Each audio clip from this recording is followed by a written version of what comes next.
doono barnaamijka runtii qiimaha badan ee lagu daafurayo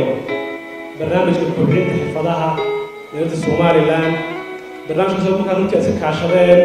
wasaaradda shaqada iyo barnaamijka weyn ee Coursera ugu horreyn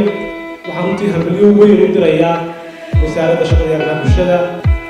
marka halkan runtii waxa ku jira 3,800 oo kooras ama maado qof markuu qalin-jabiyo haddii aanu helin goobtii uu mataqaanaa xirfadda uu soo bartay kaga heli lahaa waayo-aragnimo aqoon iyo xirfad runtii uu caqabad looga filaya haddaba wasaaradda shaqada iyo bulshadu iyadoo kaashanaysa hay'adda xaqiiqo iyo mashruuca weyn ee Work in Progress oo ay hoggaan ku hayso hay'adda Oxfam waxaan muddo soo wadnay siyaasadda heer qaran ee shaqo caawinta runtii waxaan doonayaa inaan idinku baraarujiyo in siyaasaddaas ay marayso meel fiican barnaamijkaas aan sheegay waxaa ka faa'iidaysan doonaa 50 kun oo dhalinyaro oo Somaliland kontonka kun ee dhalinyarta ahi waxay access u yeelan doonaan 3,800 oo kooras oo fiil kasta leh oo aad u kala duwan waxaa ka mid ah oo dheeraad ah oo koorsooyinka dheer 400 oo takhasus oo koorsooyin iyagana ka mid ah barnaamijkan wasaaradda iyo dowladda Somaliland waxay iskaashi kala yeelatay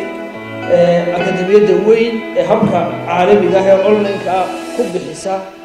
koorsooyinka ee loo yaqaan Coursera oo heshiisyo caalami ah la gasha jaamacadaha ugu weyn dunida si koorsooyinka ay u baahan yihiin ay jaamacadahaasi hab online ugu bixiyaan iyagoo adeegsanaya marka Coursera heshiiskaasi ay dowladdu la gashay waxaan ka faa'iidaysanayay 50 kun oo arday maanta oo aynu taaganahay waxa soo apply gareeyay oo barnaamijka access u leh koorsooyinka ka wada 42 kun oo arday oo Somaliland meel kasta ay joogto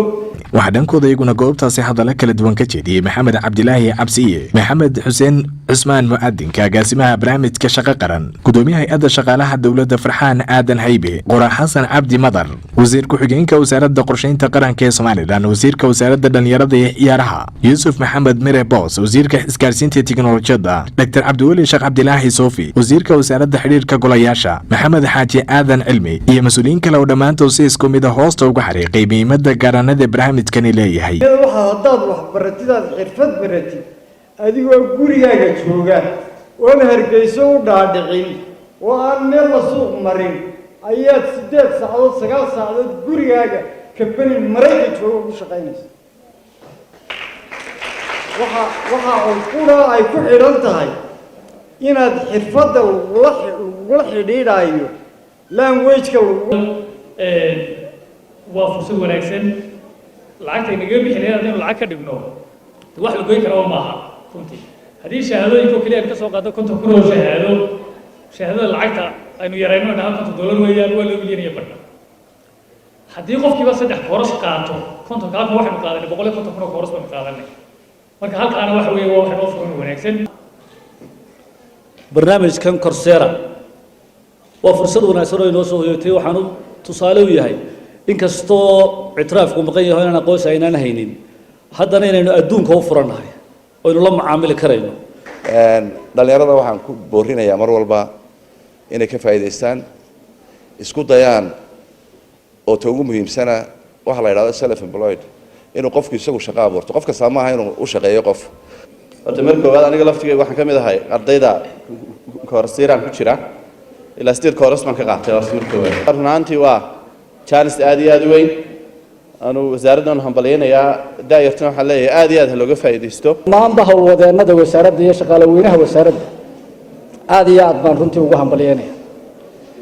dhalinyarada Somalilandna waxaan leeyahay fursaduhu waa qaali qofka marba soo marana laba hal laga faa'iideysto waa waqtigii waa ma sha Allah waxa farxad inoo ah inaynu maanta ay xirfadahan aynu helay opportunity iyo dadaalka ay muujisay wasaaradda wasiirkeeda agaasimaha guud iyo dhammaan shaqaalaheedu maadaama ay nahay wadankii saddexaad ee fursadan hela ugu dambeyntiina wasiirka shaqagelinta arrimaha bulshada iyo qoyska Soomaaliland Marwahinda Jaamac Xirsi Gaani oo kulanka soo afmeertay ayaa halkaasi ka jeedisay muhiimadda garanada ku duugan aanu isleenahay waxay wax u taraysaa dhalinyarada aqoon-yahanka ah ee bulshada Soomaaliland ee daafaha gobolada iyo degmooyinka kala jooga waxaan u mahad celinayaa mas'uuliyiinta kala duwan ee waqtigooda qaaliga ah qiimaha ay leedahay Coursera aawadeed u huray ee muddada dheer nala fadhiyay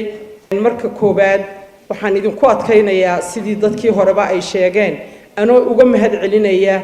intii isdiiwaan gelisay oo dhan gaar ahaan agaasime Maxamed Xuseen iyo wasiirkayga Suufi oo runtii ay farxad ii tahay inay qayb ka yihiin ardayda Coursera dhiirigelinna u ah inay inta kale oo dhamiba isdiiwaan geliso waxaan idinka codsanayaa inaad jaaniska ka faa'iideysataan